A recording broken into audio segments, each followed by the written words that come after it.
to discuss. One of them is obviously about cross-training. In 2002, with data from the French national team, we just showed that it's very likely you will benefit from cycling and running performance increase from your swimming training. It shows also that you will have some positive transfer from cycling to running and less likely from running to cycling. So how do you use all this data in the specific training program of the triathletes that are based on cross-training? We do nothing or very little on the training volume intensity of elite triathletes. At some area that could be coordinated at the international level to better know exactly how the people train. And in my view, a very interesting question is, did the training between the Olympic distance and the long distance triathletes, did it split? Is it more different now in 2011 than it was at the beginning in the 80s, 85, 90s? We have no idea. We don't know. Sometimes you see Chris McCormack was an Ironman, he'll try to qualify for London. So he was a short distance athlete, moving to Ironman, coming back to Olympic distance. You have now, after Beijing, several Olympic distance triathletes who've moved to long distance. But we don't know exactly to which extent they have changed their training. There is no published data. A final point, and I will be quick. I think I start a little late. What about testing? It's a very important question. Are you trusting data that comes from the lab, or will you trust data that comes from the field? And obviously, when you talk about lab results, you will be you assume the standardization level will be higher. The reliability will be higher. For some special populations, there's no question. You have to be in the lab, you have to be in a medical environment for the safety, for any type of invasive measurement. And also, to be true, in the scientific literature, most of the protocols have been validated in the lab environment. On the other way, what about field testing? What about the motivation of the athlete who can be tested in their own activity? Can you really trust a results from an athlete who has to go to do a lab test because of the anti-doping policy, because his federation asked him to do that, so he has to do it, he will do it. But in terms of the maximality of the criteria, can you trust it? In terms of this energetical biomechanical coupling, that is the heart of the skills for the coaches, how you will balance the energy and the biomechanical side of the activity. You can, on the field, you can have three chosen variations of speed, forces, acceleration. You can investigate the effect of pacing.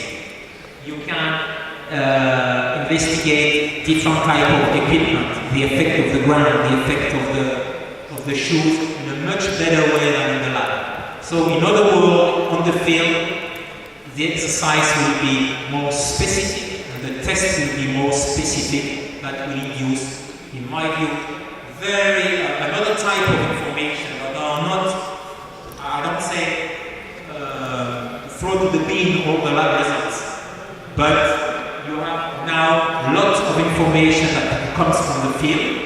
Briefly, you can measure the distance, the car output, you can measure acceleration, gyroscope, you can measure force pressure, foot pressure and forces, you can measure heart rate variability, you can measure gas exchanges, you can measure hemodynamic parameters, you can measure saturation through doing some testing about hypoxic adaptation. You can even measure EMG and muscle oxygenation. It's already a lot of data that you can access in the field. And you can see that in the three sports of triathlon, you have the lab, you have the real activity, you have the lab environment and you have the field testing environment. Same for cycling and same for swimming. So, if we look to sports performance assessment, definitely in my view, we need to get a combination of field and lab testing.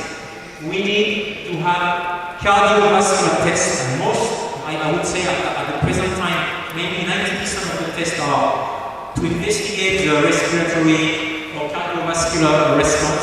Very few about the neuromuscular response that are also very important. We need, and it's something that comes from Will Hopkins, we need more data on worthwhile changes in performance-related parameters.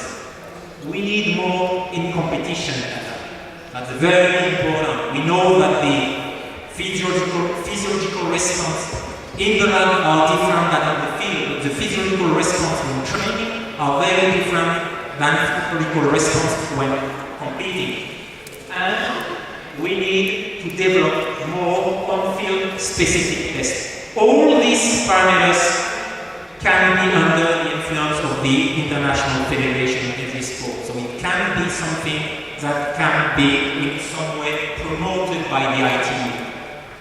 Accessing data in competition, helping scientists to develop on-field specific tests. To finish, conclusion, I have to say that after almost 30 years of scientific investigation, the first study was in 1983. Only the classical physiological parameters, namely VO2 max thresholds, have been measured and analyzed at a large scale. There are now, I would say, more than 400 publications really focusing on track. Very few data on running economy or cycling efficiency. Almost nothing has been published on anaerobic capacity, that is important for the cycling part, important for the final sprint, and or VO2 kinetics. And very important, very little is known regarding the training content and how it has, if and how it has changed in the last 30 years. Therefore, the International Triathlon Union can be proactive in initiating longitudinal assessment of elite, junior and elite triathletes. In facilitating, I know they already support this type of data collection during official competition. The Swimming Association, now they have a very regular biomechanical testing program. Every competition, they have a team of biomechanics who can test the athletes. Something that can be interesting to implement also in triathlon. And I would say in creating the ITU can be proactive in creating an international research, innovation, science group of experts. It will obviously help coaches and scientists. It might also complement the data that will be presented now on the biological passport. And so far it's only a dream, but it's something of interest, trying to collect data to see if a physiological passport could be of interest, is realistic, and if triathlon can be one of the first sports to move forward in this direction. Thank you very much.